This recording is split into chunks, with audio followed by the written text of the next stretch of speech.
ಇವಾಗ ಇದೇನು ಆರೋ ಮಾರ್ಕ್ಸ್ ನೋಡ್ತಾ ಇದ್ದೀರಲ್ವ, ಇದರಲ್ಲಿ ನಿಮಗೆ ಯಾವ ಥರ ಶೇಡಿಂಗ್ ಮಾಡಬೇಕು ಅನ್ನೋದು ನಾನು ನಿಮಗೆ ಟೀಚ್ ಮಾಡ್ತೀನಿ. ಆ್ಯಸ್ ಪರ್ ಇದೇ ಥರ ನೀವು ಫಾಲೋ ಮಾಡಿ. 3D ವರ್ಕ್ ಕಲಿಯೋದು ತುಂಬ ಈಸಿ. ಇದನ್ನು ಕಂಟಿನ್ಯೂಸ್ ಆಗಿ ಫಾಲೋ ಮಾಡಿ. ಲಾಸ್ಟ್ವರೆಗೂ ವಿಡಿಯೋ ನೋಡಿ, ಹಾಗೆ ಸಬ್ಸ್ಕ್ರೈಬ್ ಮಾಡ್ಕೊಳ್ಳಿ. ನೆಕ್ಸ್ಟ್ ಅಪ್ಲೋಡ್ ಮಾಡೋ ವಿಡಿಯೋ ಕೂಡ ನಿಮಗೆ ತುಂಬ ಹೆಲ್ಪ್ ಆಗುತ್ತೆ.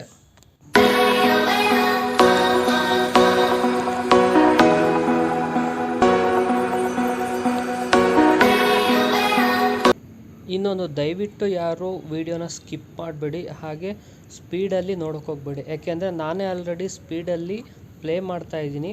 ಸುಮ್ಮನೆ ಅನ್ನೆಸೆಸರಿ ವೀಡಿಯೋಸ್ಗಳು ಕೂಡ ನಾನು ಅಪ್ಲೋಡ್ ಮಾಡ್ತಾ ಇಲ್ಲ. ಸೊ ಆದ್ದರಿಂದ ಯಾವುದೇ ಸ್ಕಿಪ್ ಮಾಡದೆ ನೀಟಾಗಿ ಫುಲ್ ಫಾಲೋ ಮಾಡಿ, ನಿಮಗೆ ಖಂಡಿತವಾಗಿ ಯೂಸ್ಫುಲ್ ಆಗುತ್ತೆ.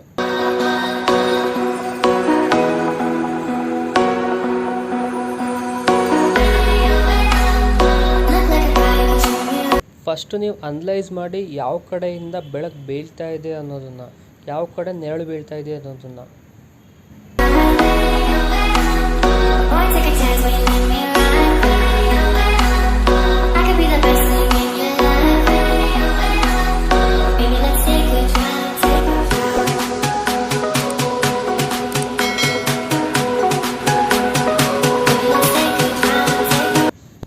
ಮೇಯ್ನ್ ಆಬ್ಜೆಕ್ಟು ನಿಮಗೆ ಹೈಲೈಟಾಗಿ ಕಾಣಬೇಕು. ಸೊ ಅದರಿಂದ ಯಾವುದು ಆಬ್ಜೆಕ್ಟು ನಿಮಗೆ ಮೇಯ್ನಾಗಿರುತ್ತೆ ಅದನ್ನು ನೀವು ಹೈಲೈಟ್ ಮಾಡಿ. ಮಾರ್ಕರಲ್ಲಾದರೂ ಮಾಡಿ, ಅಥವಾ HB ಪೆನ್ಸಿಲಿಂದ ಆದರೂ ಮಾಡಿ, ಡಾರ್ಕ್ ಪೆನ್ಸಿಲಿಂದ ಯಾವುದ್ರಲ್ಲಾದರೂ ಒಟ್ಟು ಹೈಲೈಟಾಗಿ ಕಾಣಿಸ್ಬೇಕದು. ಆ ಥರ ಮಾರ್ಕ್ ಮಾಡ್ಕೊಳ್ಳಿ. ನೀವು ಇವಾಗ ಎಲ್ಲಿ ನಿಮಗೆ ಶೇಡ್ ಅಂತ ಕಾಣಿಸುತ್ತೆ, ನೆರಳು ಎಲ್ಲಿ ನಿಮಗೆ ಕತ್ಲೆ ನೆರಳು ಬೀಳ್ತಾ ಇದೆ ಅಂತ ಕಾಣಿಸುತ್ತೆ, ಆ ಪ್ಲೇಸಲ್ಲಿ ಸ್ವಲ್ಪ ಜಾಸ್ತಿ ಡಾರ್ಕ್ ಮಾಡ್ಕೊಳ್ಳಿ. ಡಾರ್ಕಿಂದ ಲೈಟಾಗಿ ಮೂವ್ ಮಾಡಿ. ಇಲ್ಲಿ ನೋಡ್ತಾ ಇರ್ಬೋದು, ಪಿಯಲ್ಲಿ ಫುಲ್ಲು ಕೆಳಗಡೆ ಇರೋ ಪೋರ್ಷನಲ್ಲಿ ಶಾರ್ಪಾಗಿ ನೆರಳು ಬಿದ್ದಿದೆ. ಹಾಗೆ ನಿಮಗೆ ಸೈಡಲ್ಲಿ ಬಂದು ಸ್ವಲ್ಪ ಕರ್ವಾಗಿ ನಿಮಗೆ ಶೇಡ್ ಬೀಳ್ತಾ ಇದೆ. ಸೊ ಅದರಿಂದ ನೀವು ಕೆಲವೊಂದು ಕಡೆ ಶಾರ್ಪಾಗಿ ಮಾಡಬೇಕಾಗುತ್ತೆ, ಕೆಲವೊಂದು ಕಡೆ ಸ್ಲೈಡಾಗಿ ಹಾಗೆ ಟರ್ನ್ ಥರ ನೀವು ಮಾರ್ಕ್ ಮಾಡಬೇಕಾಗುತ್ತೆ. ಅಲ್ಲಿ ನೀವು ಎಲ್ಲ ನೀಟಾಗಿ ಬ್ಲೈಂಡೆಲ್ಲ ಮಾಡಾದ್ಮೇಲೆ ಎಕ್ಸಾಕ್ಟಾಗಿ ಔಟರ್ ಲೇಯರ್ ಏನಿದೆ ಅಷ್ಟನ್ನು ಮಾತ್ರ ಕಟ್ ಮಾಡಬೇಕು. ಒಳಗಡೆ ಇರೋವಂಥ ಯಾವ ಪೋರ್ಷನ್ ಕೂಡ ನೀವು ಕಟ್ ಮಾಡಬಾರ್ದು.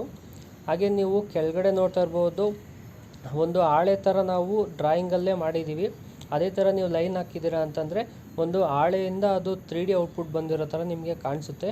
ಈ ಔಟ್ಪುಟ್ ನೀವು ಫೈನಲ್ಲಾಗಿ ನೋಡ್ತೀರಾ. ಇದನ್ನು ಅಥವಾ ವಿಡಿಯೋ ಫಸ್ಟಲ್ಲಿ ನೋಡಿದಿರಲ್ಲ, ಸೇಮ್ ಔಟ್ಪುಟ್ ಅದೇ ಥರನೇ ಬರುತ್ತೆ.